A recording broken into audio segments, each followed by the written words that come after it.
now we're looking at the runes here on Magic Eden. Yeah, Bitcoin meme coins. Bitcoin meme coins. And one of the coins you mentioned here is Gizmo, Imaginary Kitten, which is already here.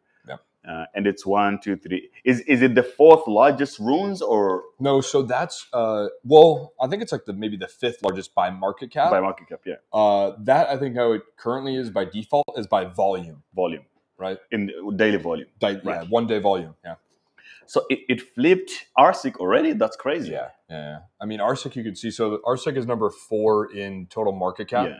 Right, 56 million, but it does more volume than RSIC on usually on a day-to-day basis. So I just flipped it now by market cap, but the problem if I do that is going to come with all the other nonsense bullshit. All the bullshit. I think if you click it again, then it does it the opposite. Let's see.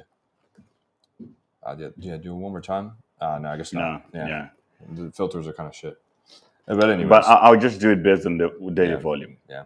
And one more time. Even that. There we go. Yeah. So obviously, dogs on top. Hate it or love it, the underdogs on top. The mid-curve play, huh? The mid-curve play. We're not about the mid-curve. We're not about the mid-curve. Exactly. Yeah. That you already know.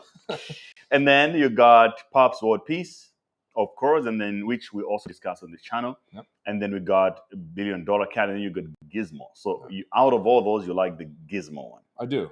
You enjoy that one.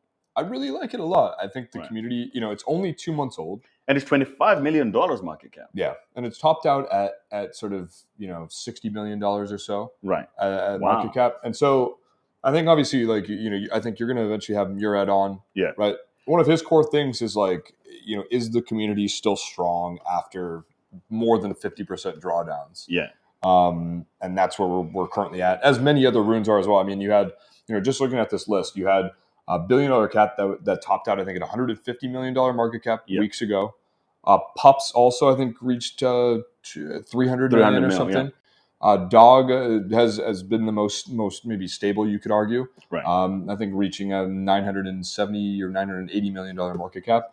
And many of these other ones, I mean, even like Cypher Genesis is down, I think 70% or so, reaching a total market cap, I think, of like 40 million or something like that. So the other ones that you talk about runes have taken a serious dip. That's for right. It's a good opportunity, right? So I think so. Yeah. There's a lot of people worrying about, oh man, Bitcoin is down bad. I'm like, bro, like this is they say that altcoins and memes are down bad. I'm like, this is the easiest play.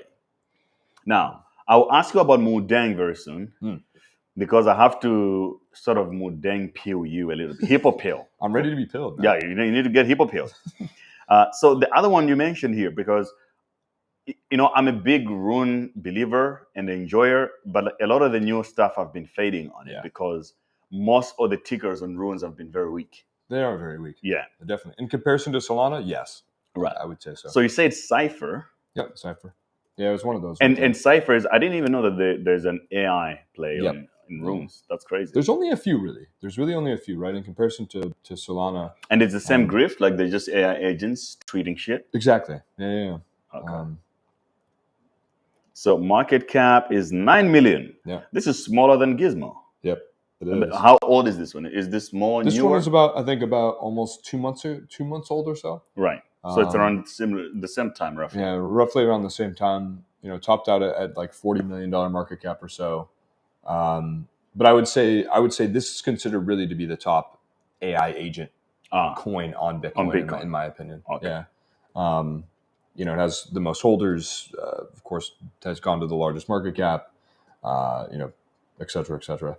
Okay, interesting. Yeah. And then the other one you also mentioned was Autonomous Idiot. So what's the ticker? AU. I guess it would just be AUTO. And then it should show up as maybe the first one. Were these free mints?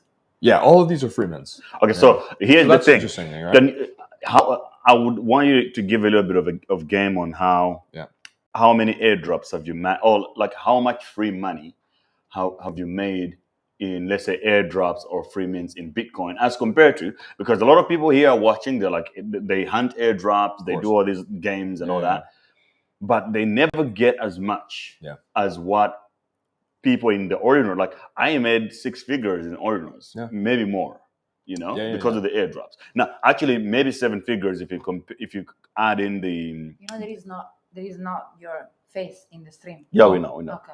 Yeah, but I've done maybe 7 figures now in airdrops, especially if you add in the Magic Eden latest one, right? More recently, yeah.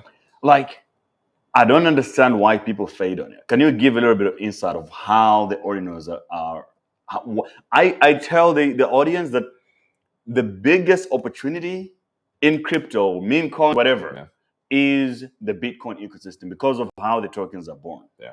Right. How does it work as compared to, say, Solana pump fund? Can you give a little bit of game? So I think and there's other people that I think really agree with you too, right? Like some people like Bonk Guy, some others that like, the Bitcoin ecosystem is potentially the dark horse, right? With some of the most upside. I think as it relates to mints, I think it's very similar to how these people, on Solana look at pump funds. It's like, it's a lot of times like finding a diamond in the rough, but with that, it's been incredibly profitable as well. I think just over the past 1 to 2 months or so, it's been well over 6 figures in liquidity that could have been made through these free mints, right? And I think it's also important to maybe talk a little bit about, it's technically not a free mint, right? You're technically paying. You're not paying you're not buying. You're not paying the dev, right? Which in this case on Bitcoin, similar to Pump Fund, you're no longer, you don't even really need a dev, right? You just need a wallet and some Bitcoin, and you're able to launch, whatever it is. And so in this case, you're actually paying the miners, right, to then, of course, get mints in these sort of different tokens that are of course launched. The interesting thing about, I think, Bitcoin that I've seen is you no longer actually really need any alpha groups, actually. Right. What you need is just a basic understanding of the mempool. Because of how slow Bitcoin is, which can be a good thing and a bad thing, you can see all of the mints that are happening in the mempool in real time. And front run it. Yeah, and so there's this website called Satoshi. Satoshi? Yeah, Satoshi, basically. All right. So maybe you'll be able to pull that up. This is a website that I use frequently.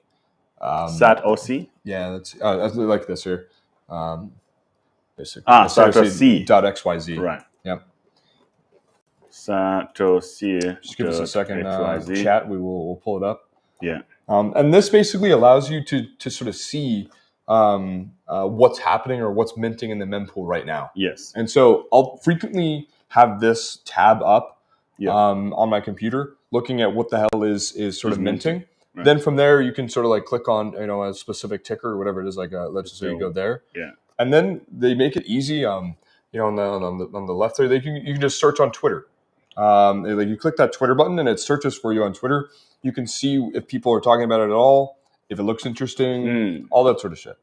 That I think to me is really interesting and has been the absolute most profitable thing by far in any sort of Bitcoin related mints. So the best way I can explain this is, I think this is as close as it gets to like free and fair, right? It's like, okay, you launch a project and people have to mint it and it's public and you can mint as much as you want. So it's easier for you to become like a whale who owns a good chunk of a project when you see it and you mint it. Yeah. As compared to like ETH and Solana, where it's a cabal of people sit down and say, "Oh, let's launch a token." Totally. And they give themselves a bunch of them, or they sort of snipe it, or they sandwich it. They do a lot of tricks to get away with more than anyone else. In fact, and then people are getting dumped on or getting racked. There's a coin called Tucker. Do you know about Tucker? What happened? I don't think so. No. Okay, so I would just search it on my. It's sort of promoted by Crypto Banter. Crypto Banter, okay. Yeah. Tucker Carlson.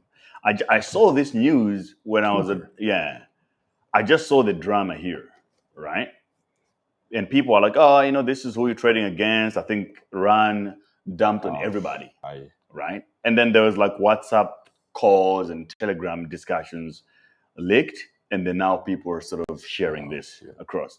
But this is the cabal that's dumping on you. This is the cabal, exactly. Yeah. So I'm just telling everybody that the only ecosystem that is safer from cabal plays is Runes, because you have the fundamentals and principles of Bitcoin where people just don't like the cabal plays. Yeah. More likely, if it starts with the cabal play in Runes, it doesn't always succeed so much. Yeah, I would agree. And like, that's the interesting thing too, is especially with a lot of some of these different mints that have happened, people really they're able to see everything that's of course happening on chain pretty easily. Yeah. If they see that there's a pre-mine, people basically stay entirely away from that. Right. Yeah. There's been a few exceptional parts to that.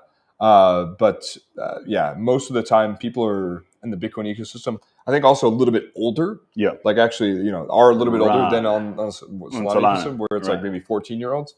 But no, I mean, I think people are more or sort of less willing to give up their sats than on Solana. Yeah. Like I remember being, this is even more recently, like Solana goes so quick, you one soul there, 0.1 soul there, and you're like, oh fuck, and you lose it all. Yeah, you have nothing. I mean, like this is just an example. Obviously, I mean, they can't see, but look at these photons. This photon is down 90%. Yeah, it's like, well, fuck. There's like 30 soul right there. All rugs, bro. Yeah, so 30 exactly. soul, boom, done. Yeah.